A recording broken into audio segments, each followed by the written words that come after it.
Hello, listeners, and welcome back to Chasm Converses. This is a very special episode of Q&A with Chasm. Me. So it's going to be a real fun time. I've got some really cool questions here, actually, that I'm going to dive into. A lot of them actually were about London. So because of that, I've actually decided to make this episode about London because I lived over there for 10 months last year. So a fair chunk of last year I was over there, and so a few questions I have are concerning London. So I thought I'd do a episode about that, which is going to be really, really exciting. But I guess for now, we'll touch base just on current life because that's always a fun thing to touch base on. I have been busy as shit, and it's been real, real good. More so from the creative outlets and from the creative aspects, which is great because it's always big to be busy, I guess, in life in general. I don't have a lot of things attached to me when it comes to like personal sort of stuff, I suppose, but when it comes to the creative side of things, I've got so much going on all the time. And there was a period in my life where I didn't have a lot of that stuff going on, which was actually in London, and I'll get to that a bit later. But it's great now to know that I've got so much coming in, and sometimes things that you forgot about, rear their heads, and then they sort of come in as well. And it's like, oh, damn, I've got another thing now that I have to think about. So I have a trip coming up, which is going to be incredible. I planned it so late, but I've been working my ass off to get myself in the best financial state possible so I can enjoy myself to the best of my ability. At the moment, I actually work at Villiers. So now I'll probably get hustled for pies, and like I'll have a bunch of people coming up to me being like, "Hey man, can you give me a discount? Because like we always go there." But I am surrounded by pies and muffins and buns and stuff every day. So I am gaining weight, which is great because I've actually wanted to gain weight, not obviously in the manner of eating a lot of pies and such, but I've obviously been training as hard as I can in the gym and also that sort of stuff. I got up to my 80 kilos, and that's been a massive thing for me is to get to 80 kilos, and obviously now go further on from that. I've sat around the 74, 75 mark for a long time. It's been like a bit hard on the head every now and then because like, I've always been sort of in shape, I feel, but I could just never get that extra sort of weight gain. And now I'm actually kind of finally starting to get it. So it's really great to start to do that. And I mean, when I came back from London like at the start of, no, late last year, sorry, I weighed about 72 and I was skinny as shit and I was not happy. So it's great that I have gotten up to 80 kilos. So now I can go on further from that, which is fantastic. But apart from that, as I said, working heaps and doing all that sort of stuff. But I've been so incredibly busy that it's been hard to find time to find guests and all that kind of stuff for making more podcast episodes because basically I have 4 creative outlets that are all kind of on the go at once. Eventually they'll all flow into one, which is the ideal plan. But for now, they're all kind of separate. And so it's hard to sort of sort of water each one every single time. So you try and give each one enough sort of, moisture, I suppose, to kind of grow all together. And sometimes more get some than others. It's just the way that it kind of goes. That's sort of how my life has been. But it's been really good to now have a lot of stuff coming in. So now I can kind of plan out and see how it's all going. And it's very, very exciting. So when it comes to this episode today, we are going to be talking about my time in London. So I have a few little questions here. Firstly, obviously for context, for those of you who don't know, I moved over to London last year, mid-February. So February 2023, and I was there until mid-December of last year. It was great. It was awesome. I'm going to jump right into these. But I mean, the main reason I suppose I went, this is obviously good to kickstart it off, but the main reason that I went is because I had a really good opportunity to be able to go. I was able to get my hands on a British passport through ancestry passport, that sort of thing, which means that once I went over there, I could just sort of go over there, live, work without having a visa, without having that kind of hassle, which was awesome. I was very, very fortunate to be able to have that and to be able to do that. It made things much easier. And I got to a point where I was just really sick of doing the same thing every day and being in the same place every day. I think that sort of happens a little bit over here in Adelaide. I think there's a few people who are kind of in the same boat. I think maybe even in general, in Australia in general, people get a bit kind of just stuck in the loop and they really just feel a bit isolated with their life and they feel like there's more. There's a lot of Australians over who move to London. There's a lot who move back because they realize how expensive it is and how difficult it is to live over there. But there's a lot of them that do it just because they need a change, they need to experience the world or just go into a different spot and just sort of see how they do and switch up life a little bit. And I think it was one of those things that for me it was a no-brainer. I wanted to move there probably like, 2021, 2022. Obviously COVID was a big stint where that sort of cancelled all that out and things were changed. But in my creative life, I was very like I was good. Like, the Kazaram, my metal band, we just released their EP. We had done a Halloween song. We were just writing the second EP at the time that I was gone. The plan was to sort of like write it while I was over there, record parts while I was over there, record parts over here. And we found that was very challenging. I found that to be incredibly challenging, which I didn't think was going to be so, but that's how we learn. And as well as that, like things were okay in life. I was seeing somebody as well, which is also quite good. Um, and then, but yeah, in my actual life and working life and that sort of thing, it was just very repetitive and very same old, same old. And it's just like I needed that switch up, because I had to kind of get out of the bubble. I feel like there was a bit of a bubble around here sometimes where we don't want to pop it or really move out of our comfort zone. Obviously, people have like more extravagant lives than me with families and all the rest of it. So they do stay put and they live and they do that whole sort of stuff. But I was more so like I need to go and see things because there's a whole world above Australia that I haven't seen a lot of and that I need to experience. Not just for like, going on a holiday and staying there for 2 weeks and coming back. Like let's go over there and actually have a crack at like, trying to stick there for a bit and see how it all kind of works out. Um, that was my main reasons for sort of going over there and because I could. But yeah, it was a very strange time. But I'll jump into my first question. Um, that I got. Uh, what and who do you miss most about your time in London? Oh boy, that's a very nice question. Well, I do. I'll go back into the story. So, one of the last jobs that I got while I was over there, I I had a friend of mine while I was over there that I met, lovely girl called Alex from Queensland, who is now back in Brisbane, which is awesome to see, with her new child and her new husband to be possibly. And she was a teacher over there, and I was jumping in and out of different bar jobs and in and out of different jobs and all that kind of stuff. And she suggested to me that there's always good work in doing teacher's assistant work, and that's actually quite easy for Australians to get. And I've never been in a classroom, so I didn't know how this was ever going to work.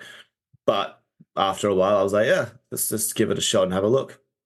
And so I went through the process, and it was a very simple process, which is very, very strange because over here in Australia, you need specific qualifications like a TAFE certificate or a Cert 4 or 5 or 3 or whatever it is in education, this and that, or they won't even like, bat an eye to you really. Over there, you just need to have a clean Australian police clearance, or like a clearance from London and the UK itself, and just have experience in working with children in the past. And obviously, like, good work history and whatever. And I had all that. And before I knew it, they placed me in a classroom. I won't tell you what the first classroom and what first school that I went to was because that lives in a very dusty part way, way back in the brain that doesn't need to be unearthed ever, ever again. Needless to say, there were race wars between year 5 students. However, I was placed in a second school after that one because I was like, yeah, I ain't going back there for a second day. And I was put into a class full of year 2s in a lovely class called Green Pea. And so to answer that question, I definitely miss my students and obviously my teachers from that class a lot. They really did, sort of like make me feel a way that I never thought I could.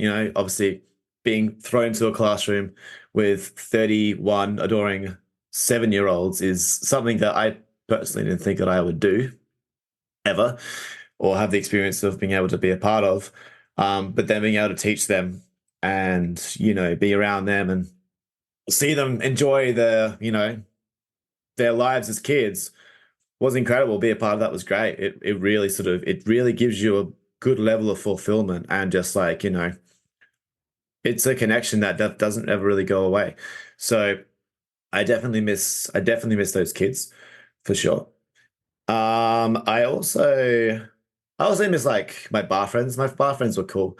Like both at the Falcon and both at the Sun. I worked in both pubs, and my workmates were awesome. Just like such fun people to be around, and just the Falcon was sick because it was always just so hectic. Like at night time, just always just packed full of people. Sports days were crazy when they had the rugby on at Twickenham, because people would get the trains and the buses and stuff, and they'd all converge on Clapham Junction, because if you lived way out in the sticks in London, Clapham Junction is like the biggest train station there. That can take you basically anywhere you need to go in London if you trip into Twickenham.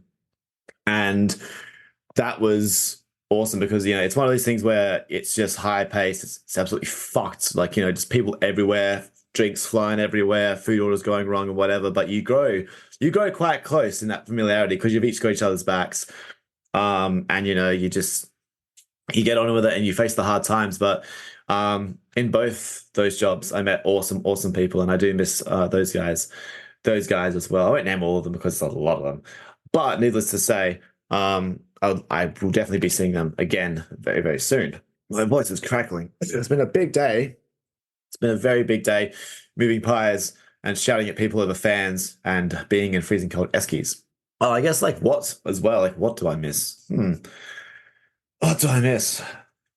I kind of miss the largeness of it actually. I liked being in a large place with lots of people.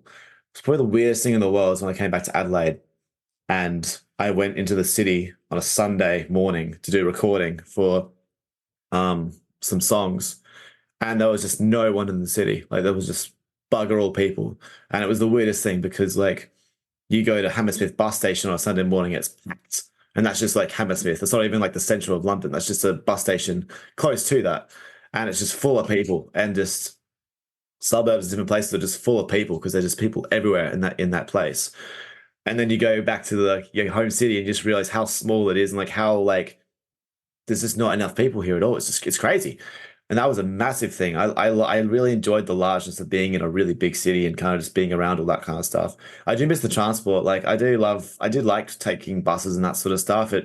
I read so many books over there because you just read on buses because you don't want to talk to anybody because people are the worst on transport, especially over there. Especially over there.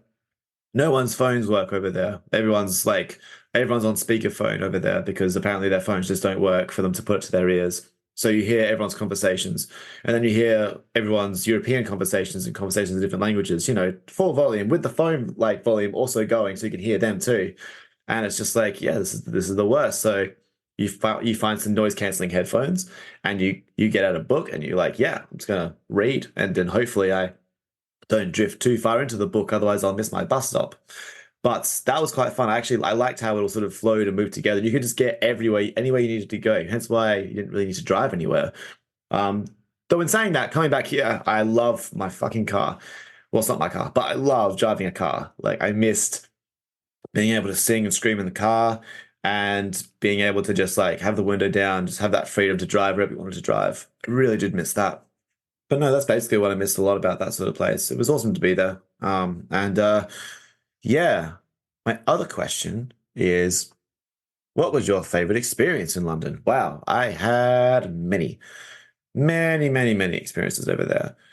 Um, I mean, just fuck, there's so much to do there. Like, just so much to do. There's always something going on, and it's another reason why I really like the people there, because it can be a really cold, dark kind of place at times, but people just fucking go out anyway. Like it just doesn't matter. Like they don't have the excuse of, oh, it's raining, I'm going to stay home. They just go because it's like, well, it might be like this for the next 4 or 5 days. What are we going to do? Just stay home the whole time? No, let's just get a rain jacket, get an umbrella, and just off you go. Like there's no harping on about it. It's great. And I really enjoyed that they had that sort of mindset towards that, because I liked the weather. I thought it was cool. Like I liked being in a overcast kind of darkish kind of place. Sun came out a few times, but like, I enjoyed it. But there were so many different I had so many different experiences there, like just going to see different things, having little day trips to different places. Like I didn't really go anywhere for a long period of time. Um, One of my favorite for sure was definitely going to Dover.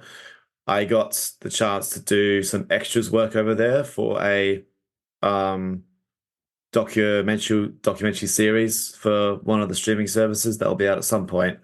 Um, and I just got asked. I went to Leavesden, which was near where the Harry Potter studios are.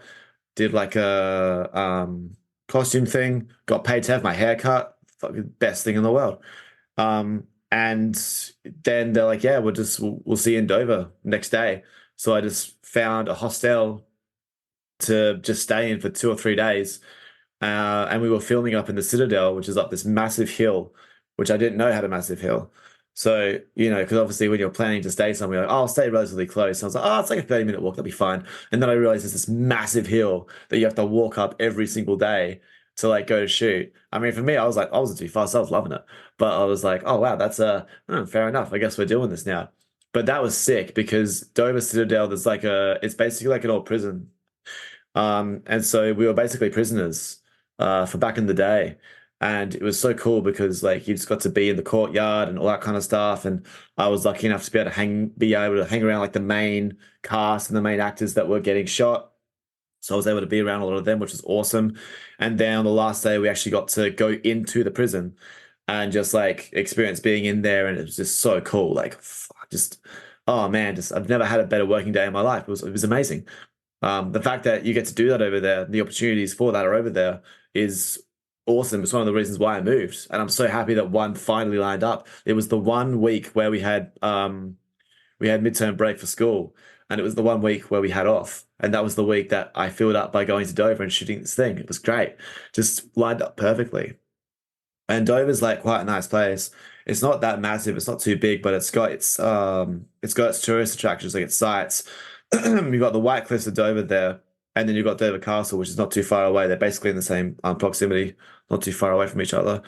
So the great thing about that was that, first day I could go on the shoot, and then we finished around 4 o'clock. Then I can go and explore. I went up to the White Cliffs of Dover and just like, looked out to the sea, went for a big hike up there, which is sweet. Second day, I think the second day is the day that I wanted to do a swim because I wanted to go for a swim in the water. It was freezing cold. Fuck, it's so cold. Like when you just get in and it feels like it's biting you, like that kind of cold. And then you stand up and you're like out of the water and you're just instantly warmer because you are so cold that when you stand up, your body's just like, it's just full of heat trying to keep you warm. And that was awesome. I fucking loved that. And then the last day I went to the castle, and that was really cool. Being able to go up to the Dover Castle and just see the views from up there of the entire place, and the docks are down near there as well. And on the first night when we finished, because it was the first late night shoot, we walked down. Me and a friend and one of the guys. I was walking down the hill to get to my hostel because obviously down the hill, and it was night and we could see like lights in the distance. And suddenly he just said, I'm fairly sure that's France over there. And I was like, what? France? He's like, yeah, the south of France, the border's over there.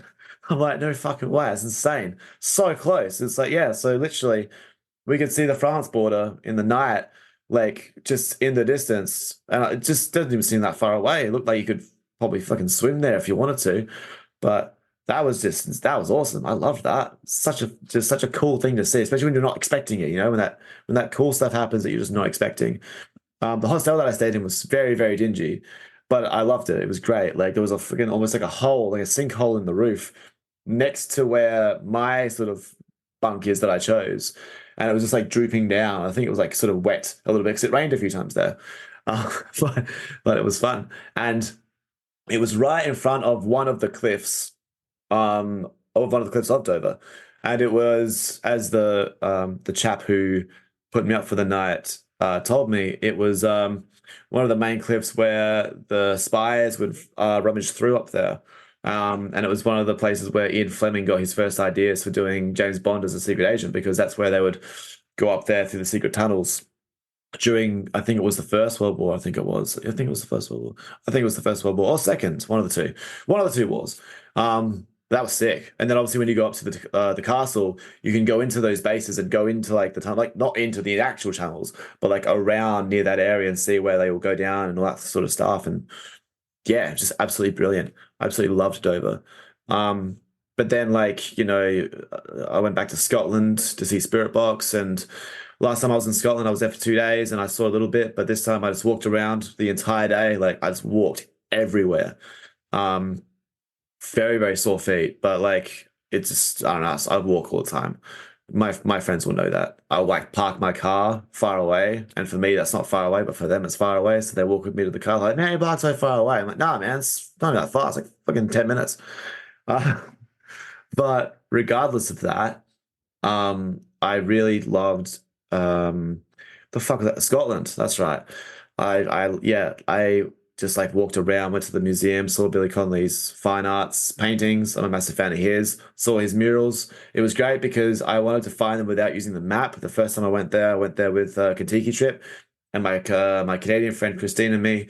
Um, we were told to stick together or whatever. And I said, well, I'm going to go and find these murals. So totally come with me. And she did. And so we went around with the map trying to find the murals. And so I just sort of explored on my own when I went back more recently, and just would just stumble upon them. And it was such a great feeling just to stumble upon them, just walking around and turning back. Oh shit, there it is. And it's just to be there with them was just awesome. And the beer garden was right near where my hostel was, which is awesome too. So it wasn't too far away. Um, so I got to see that one quite regularly when I was walking around, and that was brilliant. Uh, I went up to the necropolis, which is like a fucking graveyard on a mountain sort of thing. Like, just awesome. Meditated amongst the gravestones. Just, yeah, I mate, it's just so good. Just absolutely, I'm fucking feeling it right now being back here. You know what I mean? Like, I feel so plain now that I'm back here, because hell yeah, I was doing so much cool shit when I was over there. Um, and yeah, it was so cool going up there and doing that. Funny story. On the same day that Spiritbox had their show in the Barrowlands, there was a festival on called Transmission for like sort of dubsteppy house music, that sort of stuff. So, and it was a very overcast day, but the streets were full of like 19 to like 23, 24 year olds wearing like a straight like summer clothes, because it was like, one of those big festival things. And so like if you see a festival here in Australia, like on summertime, you see people walking to it. That's literally what they were wearing. And it was like, 17 degrees, 18 degrees, something like that. But they were having a riot time. But obviously lots of young kids and stuff going in. And so, the streets were packed full of people. Lots of people like in the gutter with wine bottles, just like passed out by like 1 o'clock in the afternoon. And like saw about six kids try and jump the fence, or like the not even a fence, like a barrier, to just jump into the festival. One of them actually got in, and the other two just like jumped away, ran away. I don't know if he got kicked out, if he actually survived and got in, but like, they just they went all in there, which was crazy. But like such a fun time. Just walking around, seeing it all, meeting some really nice people was also a lot of fun. Um, but no, Scotland was fantastic. That was definitely one of my favorite experiences. I mean, there's so many. There's so many. I literally could just do this podcast off these two questions. Um, like Download Festival, huge. Just like every band that I've ever wanted to see in my life, I basically saw in those 4 days, which was just incredible. I mean, previously I've got, Soundwave 14, Soundwave 15, Unify 2018 and Unify 2020. And that's all the festivals that I've ever been involved in or gone and seen.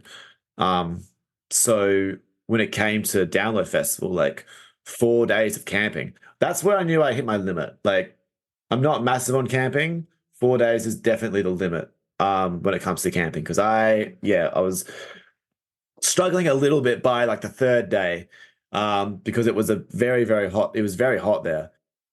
Hey guys, it's me. No, don't worry, this is no advert. This is just me here to let you know that the next part of this whole story, Zoom fucked up and just cut all of it. My audio was fucked and chopped up, and it was a pain in the ass. So I am now going to just redo it all so you can hear the story, because fuck Zoom sometimes. Like, I don't know if you guys remember, but like, especially here in Adelaide, if you used to go to like the V8 supercars in like, the mid of summer, like February, January, sort of that period when it was on, and most of the time you would just end the day just under a tree, like, in the shade, or like all around like those like the misting like machines that they would put up in those tents, like, because it was just so incredibly hot. Like, that's pretty much what like it kind of was. Like, it was just 4 straight days of just sun with no clouds, and it was only about 25, 26 degrees, but like it was just so hot, and like everybody felt it, especially because a lot of people from there obviously are like, British, and so it's rare that they get sun of that heat consecutively. So I mean, on the first day it was a bit rough because everyone just didn't know what to do, but second day everyone was walking around with no shirts on because everyone was literally just sunburnt. Like, it was, I was sunburnt because I was an idiot and didn't buy sunblock. But like, everyone was just like sunburnt, walking around, just like how like dehydrated and stuff. And just, it was pretty funny because then you go in like the mosh pit and you just like see a guy with his shirt off and like sunburnt. You're like, oh, I'm going straight for that. I'm going straight for that guy. But it was crazy. Like, it was nuts. But like, that's sort of how it was. And I mean, there was a promise of a storm coming. There was supposed to be a storm to come and hit Derby on like the fourth day. So we were all holding out for the storm on the fourth day. And then it was nowhere near us. It was like on the other side of the festival. It didn't even touch us. We just had the sun the whole time. And like, it was pretty rough, but it was fun. And I'll tell you this, like, when I was there, I was definitely pinching. I was pinching the pennies because I did not have a lot of money at that point. I was starting a job, or I'd started a new job that I was hoping was going to carry on for a while. It was terrible. There were people there that were incredibly unsafe. Some guy lost his thumb. It was a whole thing. And basically I quit on the first day. And that's the first time I've ever quit a job on the first day as well. So like, that's fucking saying how fucking bad it was. But because of that, I didn't have heaps of income going into this festival. So I was pinching hard, man. I had like just tuna cans and baked beans and stuff like all by my tent, which was like this pop-up tent on the other side of the festival. So like it took about 35 minutes to walk from the tent all the way to like the ground, like to where all the stages and stuff were. And so I just smash as much food as I could, or like, ration out a little bit. So I had some left over for the next day. And then I would go there and I'd try and stay there for as long as I could because I didn't want to have to keep walking back and forth because it was so far away. And like, my feet were sore. And, I'd go there and I'd buy one beer, and they came in like these big, huge pint size, like, cardboard cups. And I'd buy one and I'd, drain the beer, and then that would be my water for the day. So I'd just go to the water stations and just fill that up and just like, keep myself hydrated with water. But like, oh, it was just, yeah, it was crazy. It was great. But like, what was I getting back to? Oh yeah, the shower. So like, when like, when you're just like filthy and you're dirty and you're just like, you got that festival vibe where you just feel gross. And like, oh, especially like, when you're in like, the bright sunlight and there's no rain, like everyone's just wanting some fucking water to relieve them of this heat. And like, it's just not common. You're in the mosh pit, you're in the circle pit, you're running around, the dirt's all fucking rising up, there's dust everywhere. You have it in your eyes and your nose and your mouth and stuff. It's like, it's nuts.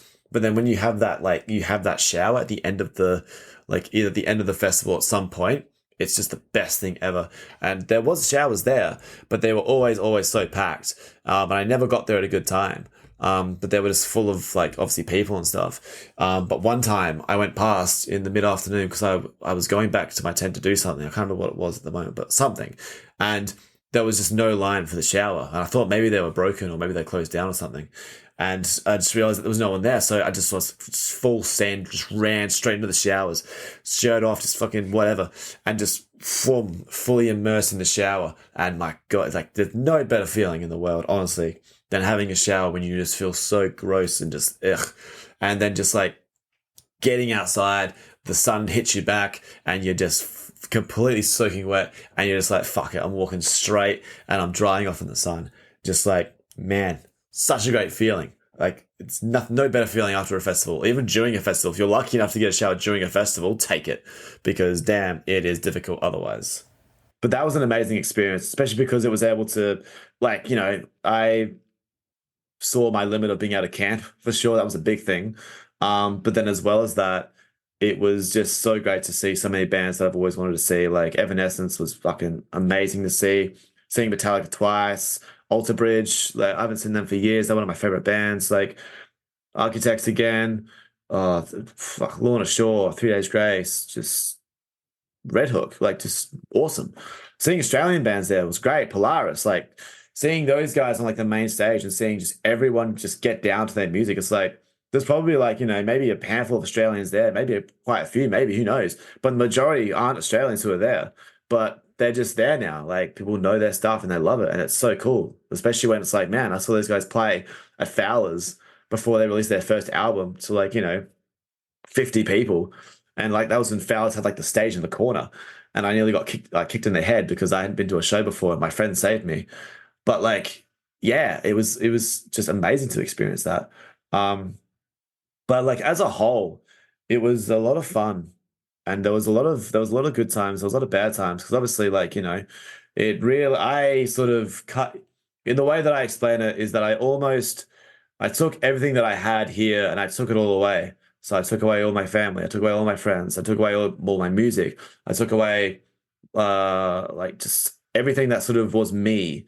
And so when I went over there, I was purely just me, but with all my creativeness and all that sort of stuff sort of stripped away. And that way I sort of got to see like how I react and how I act when I don't have that stuff around me. And for the first few months and stuff, it wasn't too bad, but then after a while, it got really hard, because I had obviously left like someone that I was seeing, and I was like, man, maybe I just made the big mistake of my life by doing this. And obviously I had no friends over there. The only contacts I had was some family friends. And making it with friends over there was quite difficult because I didn't want to just jump in with a bunch of Australians, because it's like I'm over here in London. I don't want to meet a bunch of Australians. I can meet you at home. You know what I mean? Like I want to meet other people over here.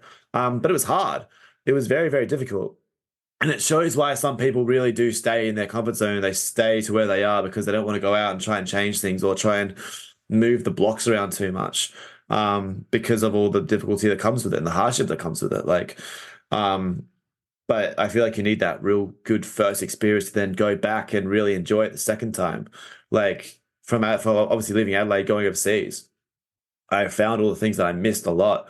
And so when I came back and I had them again, I had a greater appreciation for them. Like when I drive the car, I have a great appreciation for it. It's like, hell yeah, this gets to take me from A to B. I get to listen to my music as loud as I want to. I can sing and scream in this car as loud as I want to, and no one can do a thing because I'm in this car.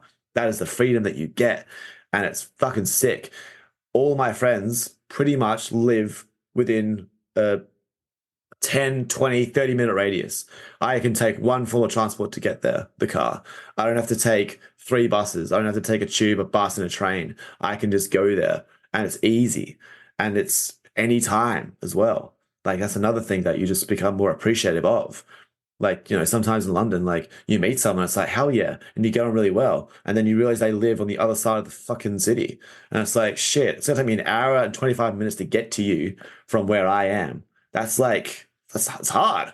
Because then like, you're going back and forth, and it's a bit much sometimes.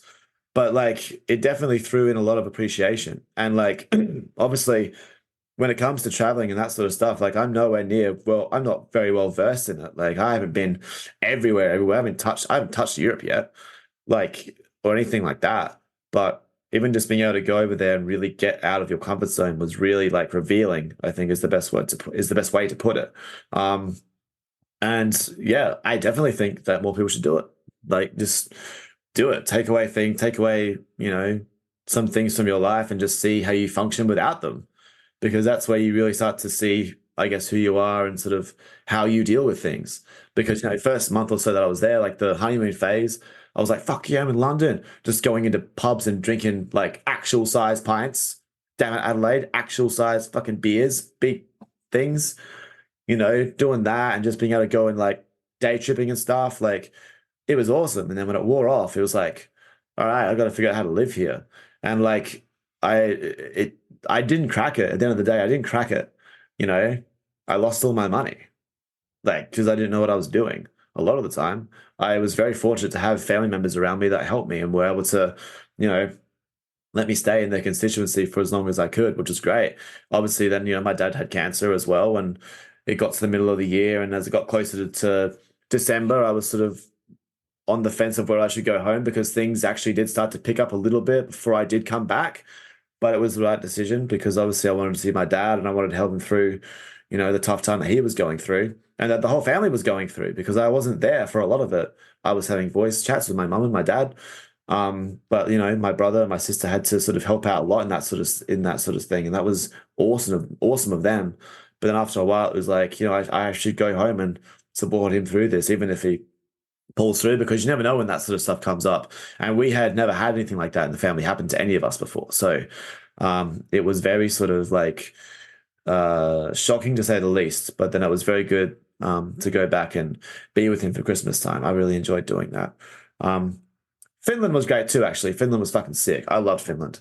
Going and seeing my friends Lawson and Krista and staying up in Lockyer, that was so fun. Like, I feel like if I wanted to retire somewhere, I would just go retire in Finland, just in the snow with just fucking just serenity, really. Like, I don't know. There's nothing else. There's no way to put it. It's just such a nice, quiet, comfortable place. It's just really nice. I think everyone should go to Finland and just walk around there and just really appreciate like the quietness and how lovely the people are. They're so appreciative of like each other's space and each other's like, um, personality, I suppose. Even just being on a train, it's the most quiet train the quietest train I've ever been on. And even I think one of the funniest things was when I was on the train with my friend, we were talking, and as we were talking, he sort of got softer and softer and softer, and I realized that I was talking the loudest on the train. So then I started doing softer and softer and softer, softer, because obviously I was being a bit too Australian and boisterous and loud. So it was good, but it was yeah, it was great. There was another thing I was going to say that I was going to tell you about, and I can't remember what it was. Oh, it was an experience. That's right, Windsor. Fuck. So I went to Windsor for a day trip, and I had to pay a double fucking fee because I didn't realize that you couldn't like. I don't know, there was something about the ticket, like you couldn't use your your Oyster card to get off the train to Windsor because you could just get like a tube there, but like you have to buy a ticket. So I had to buy so I paid on the tube and then I had to get a ticket as well. That pissed me off. But that's not what I was going to talk about. But that just came to my mind. So there you go. If you go to Windsor, prepare yourself to pay twice. Unless you're smart enough to buy a ticket first. Obviously, I wasn't. But I went to Windsor and that was sick. I just wanted to go and see the castle. I also walked into Oh man, Eton. That's right. I thought I was going to forget the name there. I also walked into Eton because that's right next door to Windsor, and that was awesome. Like the college, the Eton College, just walk around, and it's just so lovely and picturesque. Like you can't go in, but like you just walk around and see things, and it's lovely. Their main street is awesome. They've got an awesome brewery there as well, the Windsor and Eton Brewery. Amazing beers. I had a few there. I really wish my friends were with me because they would have fucking loved it over there. Um, Maybe one day we'll do a trip there. We'll see. But the castle was sick. Going through that house, holy shit! Like, just I didn't know what money was until I saw that house. Like, just tapestries everywhere, just all over the walls, like the ceiling, just rooms that were just a gold, rooms that are full of red stuff, rooms that are filled with green stuff, just like fuck, man. Like, it's crazy that that's just something that can happen. Like, you can just be like, yeah, I want a room that's all blue. Sure, you've got the money to do it, your royalty, all that kind of stuff. Like, fuck it, let's do a whole room that's blue. Everything in there is fucking blue. It's just like, it's incredible. It's amazing. We couldn't take photos in there, but there were a few tourists who would, like, not abide by those rules. And one of them was me. I took one or two. But, like, holy shit, it was great. Just going through all of that and just seeing it all just is incredible. And then but the biggest thing for me was like we went into the chapel. I say we, I was there by myself. I don't know why I say we. But I went into the chapel and I didn't really know what was in there. I just liked chapels and churches and graveyards and I was over there. I had a great appreciation for them because there's so many over there. But I went in and there were so many people in there and there was like a line. And I hadn't really been in a lot of lines over there. And I was like, what the fuck is there a line in a chapel? I was actually kind of annoyed because I was like, what the fuck? Because I'm pretty good at just kind of going in seeing things, and then like not really spending too much time in them, but then like sort of getting my field and kind of going and moving on to the next thing. Maybe I shouldn't do that as much, but like it's just I don't know, it's efficient. But like I went in and so I'm stuck in this line, and now I'm thinking, man, well, I should just fucking leave because there's a line. But I was like, well, maybe the line leads to something. I don't know. I guess there must be something kind of cool or something going on if there's this many people waiting in line. And like as the line got like more and more sort of closer to what it was like in the just like where they had the burials and that sort of stuff, and they were just stopping by this thing, and I had no idea what it was. And then as I got closer to it, I was like, "Oh shit, the Queen's buried here." I had no idea. It just completely over their head. Just did not like even go. Just no, I just didn't know. And so as I'm like now 5 people behind, I'm like 5 people away. I'm like, shit, I'm walking past the Queen's grave. This isn't what the I had no idea. Like, shit. And the switch in the brain was like, oh my God, I can't believe I complained there was a fucking line here. Like, I didn't even know what I was in for coming into this chapel. Like, oh my God. So now I'm walking past the Queen's grave, like with all the stuff. And that was just crazy. I mean, because I was over here when she passed away. So I missed all that. I was over there for the coronation, and that was okay. I was working the whole day, so that wasn't I didn't really get to do much. But like, yeah, I just got to walk up to the grave and just sort of see the outline stuff and the roses and the candles, really dark and just really nice and just yeah, very somber, but just yeah, awesome experience to be able to do that because that was something I really didn't think I was going to be able to do. Was be there, and then obviously after that, I got to like walk around and go down catacombs into some of the catacomby spots and all around the sort of chapel, and yeah, it was so cool. I absolutely loved it. It was great. Um, but yeah, like there's so many experiences I could tell you about, like just heaps. But when it comes to, being in a place like that, there's just so much you can do. Hell, I went and saw a Star Wars experience thing. That was sick. I wish my friends were there for that. That'd been amazing. You could get your like photo taken on like a speeder bike and like with like the Hoth goggles on and that sort of thing. Like that was sweet. I got to go to Wembley for the first time, see AEW. I paid like £25 for a ticket, like it was like a birthday treat to myself. And I was up at the sticks, but I could see everything. There were 2 spare seats next to me. I was like, fuck yeah, this is great. This is awesome. And like that stadium is huge and just epic. So great. But like, yeah, and then even just seeing little spots like going up to Brighton and, seeing the pier and just being able to walk around there and like the waves make the best noise when they wash off the rocks because obviously the beaches are rocks and pebbles. But when the wave crashes and it comes up on the rocks and then it goes back down into the ocean, the noise it makes on the pebbles, holy shit, it's just mesmerizing. I meditated to it and it was great. But like it was just even just like the little things were just really great. Walking through Notting Hill, being able to work there at a school, just that was great. Like I'm a massive fan of the film. I think I watched it 4 times in a night, or maybe 3 times. I don't know. It was 3 or 4. But like I've watched the film before, but it's just an awesome film. And even just walking around the area was just awesome. The houses are colorful and it's just people are really nice. Obviously the Portobello markets are there. They set them up every single day. Like the they take them down every night. They set them back up every day. Stalls, like over here you have a market, you set up a stall, boom, stall set up, you do your trade for the day on the Sunday or whatever, bang, you take the market down, you don't set it up again until next week. These people every single night, like they're selling their stuff, and then like early morning, they're all setting up their stuff. They're setting up their shops every single day. Like that's just the commitment to that is just incredible. Kingston was fun. They had like, the police boxes on the slant, which is sick. Scion House, like Scion like Castle just was there. I can't remember what movie was it?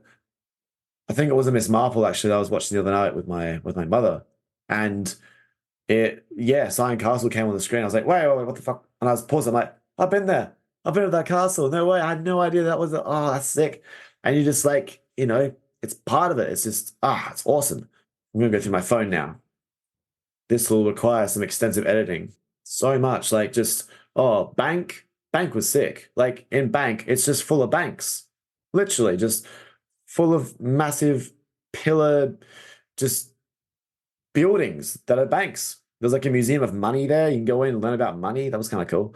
Like, you see bits of gold and all that kind of stuff, but it's just big buildings full of banks. I mean, you expect, you expect nothing less from a place called Bank, but then again, you're like, I wonder what's actually here. But like, awesome. I got to go to Canary Wharf. As soon as I went to Canary Wharf, I was like, right, where's the tower that the bloody Daleks came out of? And I found it, and I was like, oh my God, it's there. And it was just, yeah, I'm like, it's awesome, you're like a part of it. But even that is like a beautiful place. You go to the old Shakespeare Globe. Even that's just awesome. I didn't get to go inside. I'd love to do that. I'd love to go inside the Shakespeare Globe because I think they've obviously redone it from the last time and that sort of thing. But even that was just it was awesome to be in that in there. Like great walking around Baker Street. Like you've got Sherlock Holmes museums there, and then the Beatles shops right next door. That I was going to buy my dad something in, which I didn't do, but I'll have to do again at some point. And then that's right next to is it Queen Victoria Park? I think it's Queen Victoria Park if I can remember properly. And that place is huge, like huge, massive. Kew Gardens was right near where I was staying. Fuck, I couldn't even do it all in a day. I tried, I really tried, but you walk for miles and you couldn't do it all in a day. So I have to go back there and do the things that I didn't get to do. But yeah, just there's so much over there that you can do. It's awesome, and I would say to anyone to go there and do it. Obviously, go to your Big Ben, go to your Westminster Abbey, go to the Somerset House, all that kind of stuff. It's all basically within the same proximity of each other. Piccadilly Circus is fucking awesome. Definitely go there. So many Broadway shows. Oh my God, so many shows in the West End. Just I miss being able to go and see shows in the West End. Just going to see bands play, like every fucking band goes to London. So there's always shows on. People are always coming and going out and going in and going out. It's just like, it's just having the money to afford to go and see them and going to see the shows all the time. It's the biggest thing. But like, just there's no rest there. It's just incredible. I love it. I'll finish off now because I don't even know how long I've gone. I think I've gone quite far into this actually. But like, I've just, yeah, there's so much to talk about. It's awesome. I'll finish off with this question of, are you going back to London? I am going back to London for a visit in mid-July till mid-August. So the big trip that I told you that I was saving up for by working long overtime shifts is that one. So I'm hoping to go back in mid-July. Well, I say hoping, but I am.